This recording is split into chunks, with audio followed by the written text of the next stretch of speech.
السلام علیکم ورحمۃ اللہ وبرکاتہ۔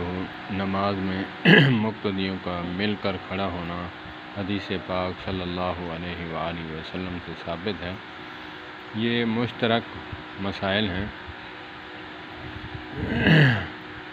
اس پہ کوئی کسی کا اختلاف نہیں، صرف ہم نے اختلاف بنایا ہوا ہے عوام الناس نے۔ تو ابھی فجر کی نماز اللہ کی توفیق سے پڑھنے گیا تو میں چیئر پہ بیٹھ کر نماز پڑھتا ہوں، تو میرے اہل حدیث ساتھی پورا ایک بندے کا وقفہ رکھا ہوا تھا، تو میری چیئر علیحدہ پڑی ہوئی تھی۔ تو میں نے کہا کہ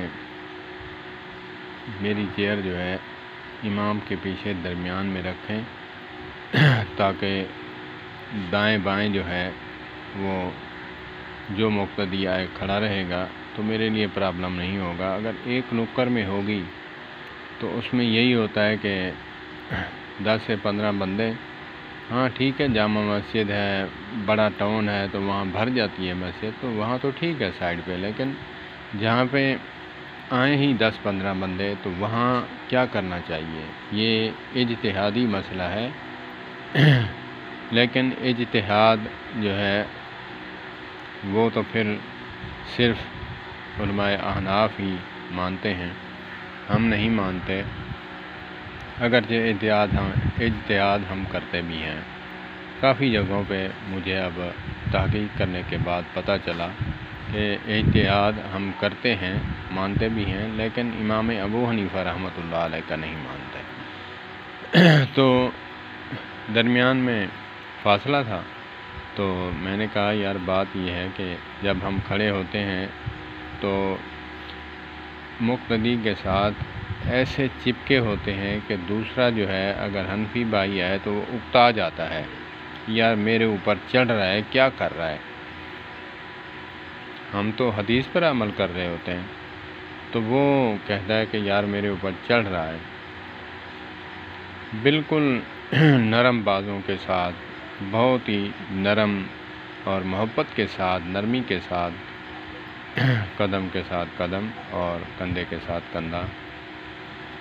علماء احناف کہتے ہیں برابر کریں، اور علماء اہل حدیث کہتے ہیں بالکل چپکا کے رکھیں۔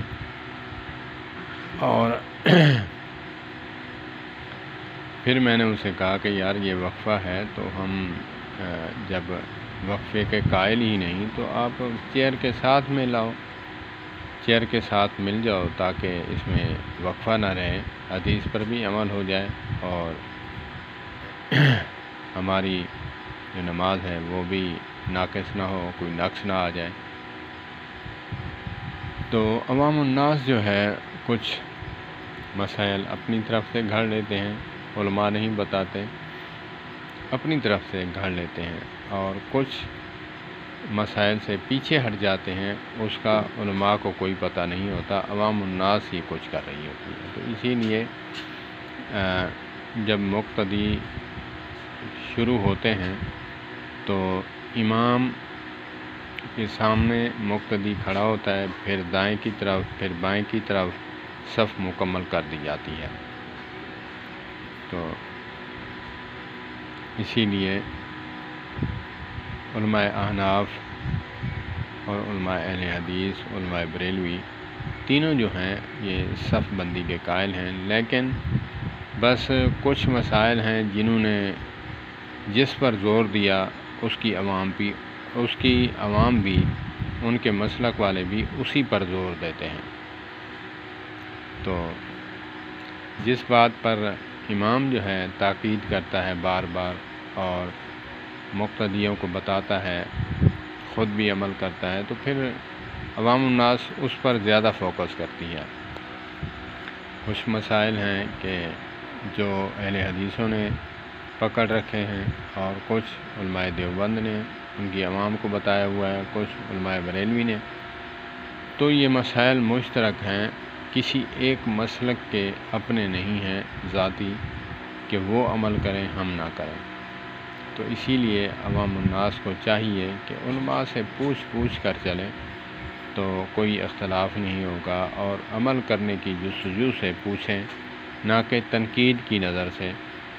تو اسی لیے اپنا ظرف بڑا رکھیں اور علماء سے پوچھ کر چلیں، تاکہ ہماری اصلاح ہو اور ہماری عبادتیں جو ہیں قبول ہوں، کیونکہ جس پر مہر نبوت صلی اللہ تبارک و تعالیٰ علیہ وآلہ وسلم نہیں ہوگی، عمل پر جس عمل پر مہر نبوت نہیں ہوگی، وہ عمل قابل قبول نہیں ہوگا، وہ مردود ہوگا۔ اللہ پاک سب کو سنتوں پر، پیاری پیاری سنتوں پر عمل کرنے کی توفیق عطا فرمائے۔ والسلام علیکم ورحمۃ اللہ وبرکاتہ۔